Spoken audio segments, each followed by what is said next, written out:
Bismillahirrahmanirrahim. Assalamualaikum warahmatullahi wabarakatuh. Alhamdulillahilladzi khalaqakum min nafsin wahidah wa khalaqa minha zawjaha wa batha minhuma rijalan katsiran wa nisaa'a wattaqullaha alladzi tasaaluna bihi wal arham innallaha kana 'alaikum raqiba. Asyhadu an la ilaha illallah wahdahu la syarikalah wa asyhadu anna Muhammadan 'abduhu wa rasuluhu la nabiyya ba'dah. Kaum muslimin rahimani wa rahimakumullah. Di antara kasih sayang Allah Subhanahu wa taala kepada kita sebagai manusia adalah bahwa Allah Subhanahu wa taala tidak akan pernah menyia-nyiakan setiap amal, setiap perbuatan yang kita lakukan. Pasti Allah akan membalasnya dan Allah tidak akan pernah menzaliminya. Innallaha la yadlimu mithqala dzarrah. Sesungguhnya Allah tidak akan pernah menganiaya seorang pun walaupun sebesar biji dzarrah. Satu amalan yang dilakukan oleh manusia, jika itu bab kebaikan, maka Allah akan lipat gandakan dari mulai 10 kemudian sampai 700 kali lipat. Bahkan mungkin bisa lebih dari itu.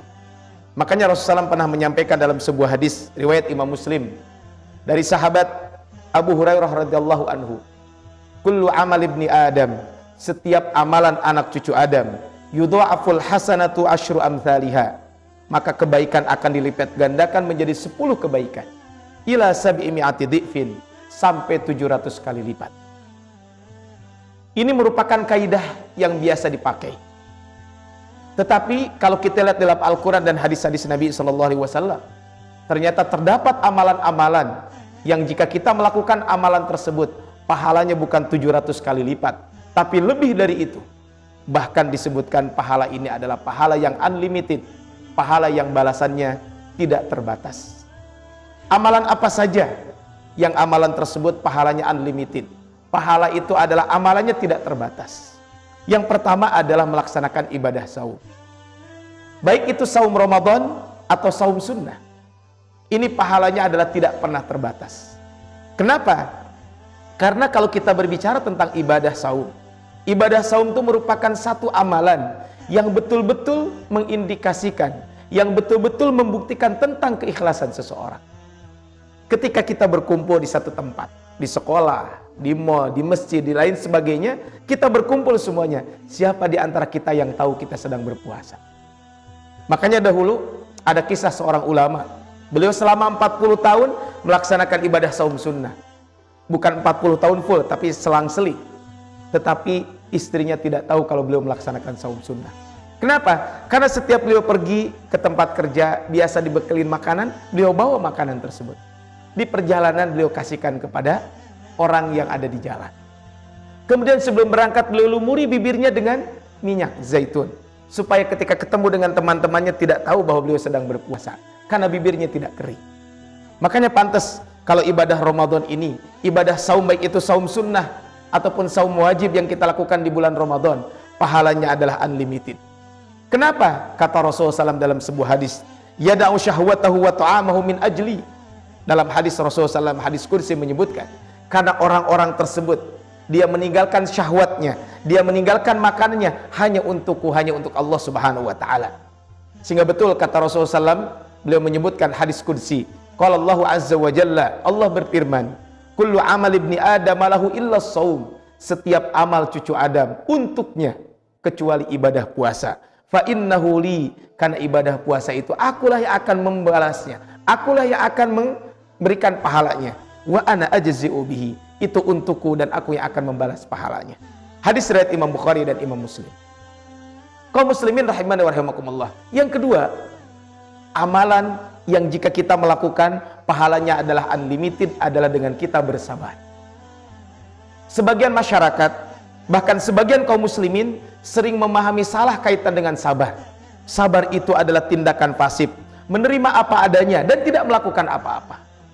Padahal sesungguhnya pemahaman sabar yang benar itu bukan seperti itu. Maka kalau kita berbicara tentang sabar meliputi 3 hal. Pertama adalah sabar kaitan dengan mental spiritual. Maksudnya adalah kaitan dengan mental, kaitan dengan hati. Bahwa ketika kita diuji oleh Allah Subhanahu wa ta'ala, maka yang harus kita lakukan, kita meyakini bahwasanya segala ujian dari Allah, dan Allah ketika menguji kita semuanya tentu itu adalah ada tujuannya, sehingga dengan kita menerima ujian tersebut kita ridho atas ujian Allah Subhanahu wa taala tersebut. Makanya Allah mengingatkan kita di dalam surat At-Taghabun, ma asaba min musibatin illa biidnillah, tidak menimpa suatu musibah kecuali dengan izin Allah. Wa may yu'min billahi yahdi qalbah, dan barang siapa yang beriman kepada Allah maka Allah akan berikan petunjuk kepada orang tersebut. Wallahu bikulli syai'in alim, dan Allah itu atas segala sesuatu maha mengetahui. Artinya adalah dengan secara mental kita menerima, kita ridho, itu memang dari Allah Subhanahu wa taala. Kemudian yang kedua adalah sabar juga dilakukan dengan lisan.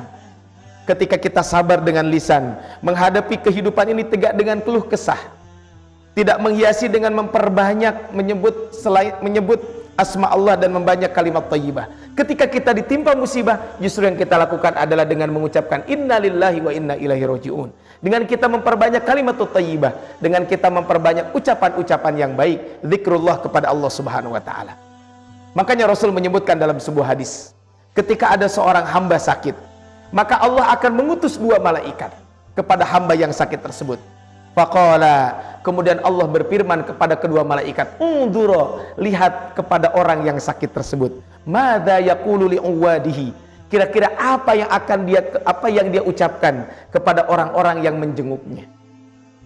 Fa in huwa idza ja'uhu hamidallahu wa asna alaihi, jika ada orang yang menjenguk kemudian dia memuji Allah Subhanahu wa taala, dia bertahmid kepada Allah Subhanahu wa taala, rafa'a dzalika ila Allah, maka ucapan orang yang sakit tersebut akan diangkat kepada Allah Subhanahu wa taala, wa huwa a'lamu, dan Allah Maha tahu. Fayaqul, kemudian fayaqulu li 'abdi alayya in tawfaituhu, maka Allah berfirman, hambaku itu urusan aku, jika dia wafat orang tersebut karena musibah yang menimpanya tersebut, an udkhilahul jannah, aku akan masukkan dia ke dalam surga. Wa in ana syafaituhu, seandainya orang tersebut sembuh, aku berikan kesembuhan, kata Allah Subhanahu wa taala, an ubaddilalahu lahman khairun min lahmihi, Allah akan ganti daging yang lebih baik daripada daging sebelumnya. Wa daman khairun min damihi, dan Allah juga akan ganti darah lebih baik daripada darah sebelumnya.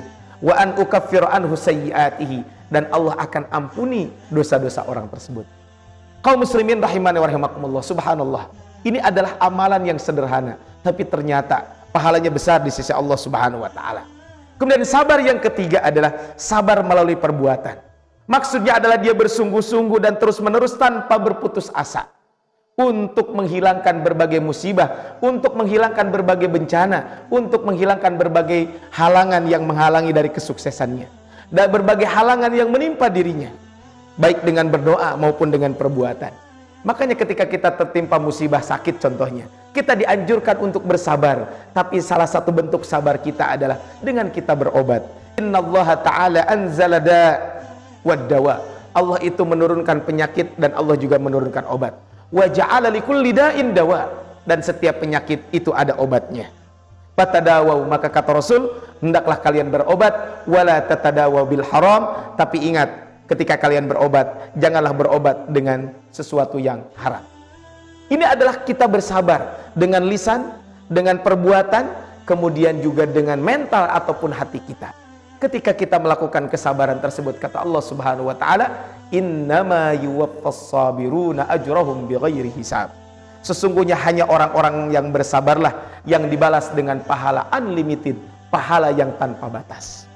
Kaum muslimin rahimani wa rahimakumullah, yang ketiga adalah dengan kita memaafkan orang lain. Memang sudah sewajarnya ketika kita dizolimi, kita membalas kezoliman orang tersebut. Ketika ada orang berbuat buruk kepada kita, kita balas keburukan tersebut. Tetapi jika kita mampu dan ingin membalas yang lebih baik juga mungkin saja. Tetapi itu tidak benar. Yang benar itu adalah ketika ada orang melakukan kesalahan, memang kita boleh untuk membalasnya, untuk membalas dengan hal yang setimbal. Tapi ketika kita memaafkan, tentu balasannya lebih besar di sisi Allah Subhanahu wa taala. Memang perasaan ingin membalas itu akan ada dalam diri kita. Tapi ketika kita mengingat pahala yang Allah berikan kepada kita, tentu ini akan berbeda. Kata Allah Subhanahu wa taala, wasari'u ila maghfiratin mir rabbikum wa jannatin arduhas samawati wal ardh uiddat lil muttaqin. Kita disuruh untuk menuju surga, disuruh untuk menggapai ampunan Allah Subhanahu wa taala yang Allah siapkan buat orang-orang yang bertakwa.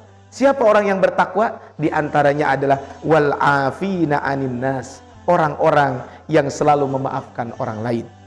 Betapa berat bagi seorang untuk bisa mengendalikan diri dan memberikan maaf kepada orang lain. Apalagi orang tersebut telah berbuat zalim kepada kita. Dan kita pun mampu membalas kezaliman tersebut. Sering muncul memang pertanyaan, mengapa aku harus memaafkan dan sebagainya. Tapi tentu kita sebagai orang-orang yang beriman, dengan kita memaafkan, maka kita akan mendapatkan balasan Allah Subhanahu wa taala.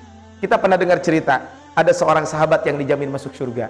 Ternyata apa amalannya? Amalannya sama dengan sahabat yang lain, tapi dia punya amalan yang tidak bisa dilakukan oleh sahabat yang lain, atau sulit sahabat lain melakukannya. Sebelum tidur, dia maafkan saudara-saudaranya.